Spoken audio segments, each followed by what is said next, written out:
Ужо 2 тыдні няма звестак пра спікерку каардынацыйнай рады Анжэліку Мельнікаву. Што вядома?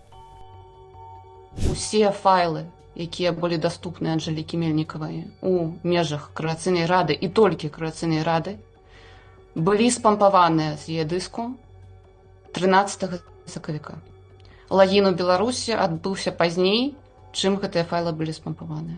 Таксама пацвярджаецца, што лагін у аккаунт Анжэлікі 19 сакавіка быў з тэрыторыі Беларусі. Візуальна падчас сазвону ў зуме яе бачылі 21 сакавіка. Пры гэтым невядома, адкуль яна ўключалася. Калегі Мельнікавай расказалі Свабодзе, што ў сакавіку яна збірала дадзеныя для кантрактаў аб супрацы з Коардынацыйнай радай. Пашпартныя звесткі, адрас, нумар банкаўскага рахунку. Размовы адбываліся тады, калі тэлефон Анжэлікі нібыта ўжо фіксавалі ў Беларусі. Сусед Анжэлікі ў Варшаве расказаў, што сям'я Мельнікавай з'ехала з варшаўскай кватэры ў пачатку сакавіка. Меня спрашивают, почему я почти не комментирую исчезновение Анжелики Мельниковой. Дело в том, что на данный момент пока нет достоверной информации, чтобы делать выводы о ее местонахождении или что с ней случилось.